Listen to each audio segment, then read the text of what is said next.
മലയാളത്തിന്റെ മെഗാസ്റ്റാർ മമ്മൂട്ടി കഴിഞ്ഞ ദിവസം മാസ് ഒരു കംബാക്ക് നടത്തിയിരിക്കുകയാണല്ലേ. ഒരുപാട് നാളത്തെ ആരാധകരുടെയും മലയാള സിനിമാ പ്രേക്ഷകരുടെയൊക്കെ കാത്തിരിപ്പിനൊടുവിൽ പൂർണ്ണ ആരോഗ്യവാനായി തിരിച്ചെത്തുമ്പോൾ അത് ആഘോഷമാക്കി മാറ്റിയിരിക്കുകയാണ് മലയാള സിനിമ ഒന്നടങ്കം. മമ്മൂട്ടിക്ക് ആശംസകൾ അറിയിച്ചുകൊണ്ട് സോഷ്യൽ മീഡിയയിൽ നിരവധി പേരാണ് സന്തോഷം പങ്കുവച്ചിരിക്കുന്നത്. മലയാള സിനിമയിൽ എത്തിയതിനു ശേഷം മമ്മൂക്ക ഇതുവരെ ഇത്രയും നാൾ വെറുതെ ഇരുന്ന് നമ്മളാരും കണ്ടിട്ടില്ല. ആരോഗ്യം ശ്രദ്ധിക്കുന്ന തന്റെ ലുക്കിൽ ഇത്രയും വ്യാപൃതനാകുന്ന മമ്മൂക്കയ്ക്ക് ഇത് എന്ത് ആരോഗ്യ പ്രശ്നമാണ് ഉണ്ടായതെന്നാണ് ഏറ്റവും കൂടുതൽ ആളുകളും ചോദിക്കുന്നത്. ക്യാൻസർ ആയിരുന്നുവെന്നും മറ്റു നിരവധി രോഗങ്ങളുടെ പേരും പലരും കമന്റായി പറയുന്നത് കാണാം. എങ്കിൽ മമ്മൂട്ടിയോ അദ്ദേഹവുമായി അടുത്തു നിൽക്കുന്നവരോ ഇതുവരെ എന്താണ് രോഗമെന്ന് പുറത്തുവിട്ടിട്ടില്ല. 3 മാസത്തെ വിശ്രമത്തിനു ശേഷം മമ്മൂട്ടി വീണ്ടും സിനിമയിൽ സജീവമാകാൻ ഒരുങ്ങുകയാണ്. നേരെ ഇനി പേട്രിയറ്റ് സിനിമയുടെ സെറ്റിലേക്കാണ് മമ്മൂട്ടി ജോയിൻ ചെയ്യുന്നത്. ഇതിനുശേഷം നിധി സഹദേവ് സംവിധാനം ചെയ്യുന്ന സിനിമയുടെ സെറ്റിലേക്കും ജോയിൻ ചെയ്യും.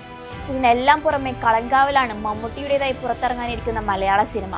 നീണ്ട നാളത്തെ വിശ്രമത്തിന് ശേഷം ഇനി വിശ്രമമില്ലാത്ത പഴയ തിരക്കുകളിലേക്ക് മടങ്ങിയെത്തിയിരിക്കുകയാണ് മലയാളത്തിന്റെ മെഗാസ്റ്റാർ. അടുത്ത മാസം മെഗാസ്റ്റാറിന്റെ 74ാം പിറന്നാളിന് മുൻപ് പൂർണ്ണ ആരോഗ്യവാനായി തിരിച്ചെത്തിയ സന്തോഷത്തിലാണ് മമ്മൂട്ടി ആരാധകർ. അതുകൊണ്ട് തന്നെ ഇത്തവണത്തെ പിറന്നാൾ മലയാള സിനിമയ്ക്കും വളരെ സ്പെഷ്യൽ ആയിരിക്കും.